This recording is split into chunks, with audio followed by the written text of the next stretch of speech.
पिछले भाग में आपने देखा चारों जादुई भाइयों ने जादूगर के गुलामों को बड़ी आसानी से हरा दिया था।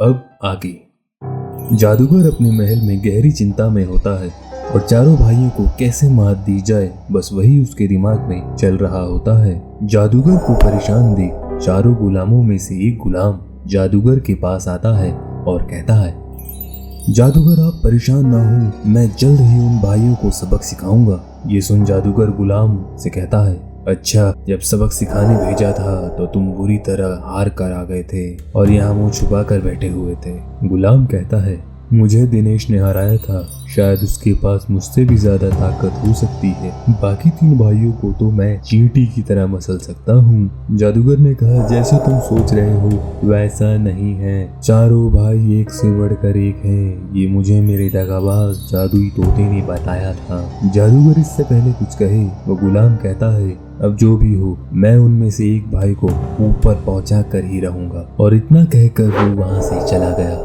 जादूगर कहता है, ये मेरे सारे गुलाम इतने बेवकूफ क्यों हैं? पूरी बात सुने बिना ही यहाँ से चला गया। अब क्या होगा इसका? गुलाम अब चारों भाइयों को पूरे राज्य में ढूंढ रहा होता है। अचानक गायब होने वाला गुलाम भी वहां आ जाता है। अरे तुम यहाँ क्या कर रहे हो? क्योंकि मुझे अच्छे से याद है पिछली बार हम कैसे हारे थे। तुम जादूगर की आधी बात सुनकर ही वहाँ से वापस आ गए। आधी बात? हाँ, दरअसल उन चारों भाइयों में दूसरे किसी भी प्राणी की शक्तियों को अपने भीतर समाने की काबिलियत है। गुलाम अब सब समझ गया कि आखिर वो क्यों पिछली बार हारा था। तो बताओ अब क्या करना है? दोनों गुलामों ने ये फैसला किया कि वो अपनी शक्तियों को मिलाकर उनमें से एक भाई पर हमला करेंगे। दोनों ने अपनी शक्तियों को मिलाया। अब पत्थर गुलाम के पास ताकत के साथ साथ गायब होने की भी शक्ति थी।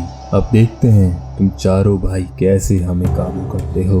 यहाँ मदन घने जंगल से लकड़ियाँ काटकर अपने घर ले जा रहा होता है। वो दोनों गुलाम पेड़ के पीछे छुपकर मदन को देख रहे होते हैं। गायब गुलाम पत्थर गुलाम को मदन पर हमला करने के लिए कहता है। पत्थर गुलाम मदन के पीछे पीछे चलने लगता है। मदन को एहसास हुआ कि कोई उसके पीछे चल रहा है। उसने जब पीछे मुड़कर देखा तो उसे वहाँ कोई दिखाई नहीं दिया। वो इसे अनदेखा कर कर वहाँ से चला जाता है। उसे लगा जैसे कोई चट्टान उसके पीछे चल रही हो। वो फिर मुड़कर देखता है। उसे एहसास हुआ इतनी तेज हवा चल रही है पर उसे जरा सी भी हवा छू नहीं पा रही है। इसका मतलब उसके पीछे जरूर कोई है। उसने लकड़ियों को सामने फेंका तो लकड़ियां टकरा कर बिखर गई। अब वो भागता है और भागते हुए पत्थरों के पीछे छुप जाता है। वो गुलाम पत्थरों पे जोर से हमला करता है। मदन दूर जाकर गिरता है। गुलाम कहता है, अब कहाँ गई तुम्हारी शक्तियाँ? अरे हाँ, तुम्हें तो मेरी शक्तियाँ चाहिए होंगी ना, आओ और मुझे छू कर दिखाओ। मदन को केवल उस गुलाम की आवाज ही सुनाई दे रही थी। गुलाम उसे मारता रहा और मदन अब बेहोश ही होने वाला था कि वो भैया भैया कहकर चिल्लाता है और वहीं बेहोश भी हो जाता है। और दूसरी तरफ सुशील को यह एहसास हुआ कि मदन खतरे में है। वो उसे ढूंढते हुए जंगल में पहुंचता है। अरे मदन, तुम बेहोश दिखाई देते हो। सुशील को मदन बेहोश दिखाई देता है। वो तुरंत उसके पास जाता है और कहता है, उठो मदन उठो। इतने में वो पत्थर गुलाम पीछे से सुशील पर वार करता है। सुशील ने देखा वहाँ तो कोई नहीं है। अच्छा तुम हो, लगता है पिछली बार की मार भूल गए। गुलाम कहता है, अब मैं वो नहीं हूँ, अब मेरे अंदर चट्टान की ताकत के साथ साथ गायब होने की शक्तियाँ भी हैं। तुम मेरा बाल भी बांका नहीं कर सकते। अरे मूर्ख, जिसने तुम्हें ये शक्तियाँ दी हैं, क्या उसने तुम्हें ये नहीं बताया कि उसकी शक्ति भी मेरे पास है? क्या? अब सुशील अपनी शक्तियों का इस्तेमाल कर गायब होता है और साफ साफ उस गुलाम को देख सकता है। उसने जाकर गुलाम को छुआ और उसकी चट्टान की शक्ति भी अपने भीतर संभाली। गुलाम कहता है, क्या तुमने मेरी सारी शक्तियाँ कैसे अपने अंदर संभाली? सुशील के पास अब दो गुलामों की शक्ति थी। वो गायब होने के साथ साथ चट्टान की तरह मजबूत भी बन चुका था। गुलाम ने सुशील पर हमला करने की कोशिश की पर सुशील ने गुलाम को जमकर धोया। अब चट्टान जैसा गुलाम छोटे छोटे पत्थरों में बिखर जाता है। मदन को अब होश आ जाता है। दोनों वहां से चले जाते हैं। वहीं गायब गुलाम पेड़ के पीछे से ये सब छुप कर देख रहा था और कहता है, बाल बाल बच गए, नहीं तो पत्थर गुलाम की तरह मेरा भी यही हाल होता। राज्य में जादुई मकड़ी घूम रही थी। माना जाता है कि अगर वो मकड़ी किसी को काट ले तो वो इंसान मकड़ी के जैसा बन जाता है।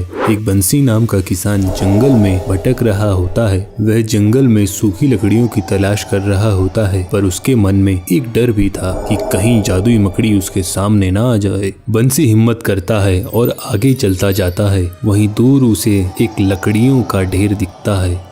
वो बहुत खुश होता है और भटकते हुए लकड़ियों के पास पहुंचता है। पर जैसे ही वो लकड़ियों के पास पहुंचता है और लकड़ियों को छूने की कोशिश करता है, वो जादुई मकड़ी उसके सामने आ जाती है। बंसी डर जाता है और वहां से भागने की कोशिश करता है, पर वो जहां भी जाता मकड़ी उसके पीछे आ जाती। अब वो थक चुका था और मकड़ी से कहीं दूर भी नहीं भाग सकता था। मकड़ी ने बंसी पर हमला किया और बंसी वहीं ढेर हो गया।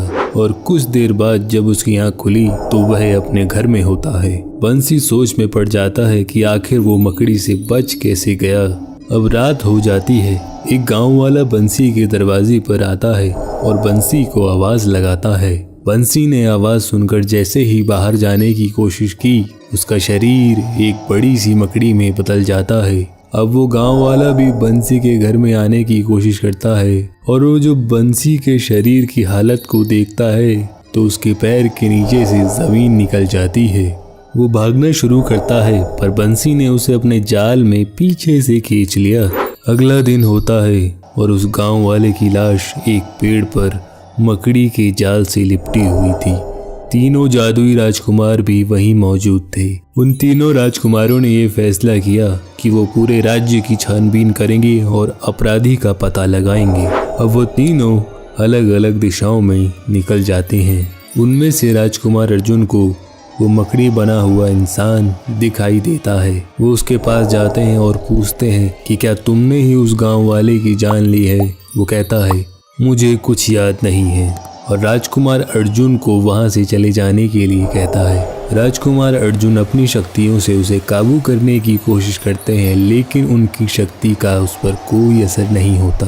अब बंसी अपने जाल में अर्जुन को बांध देता है और उसकी गर्दन पर काट भी देता है और कहता है अब मैं अकेला नहीं हूँ, तुम भी मेरे जैसे बन जाओगे।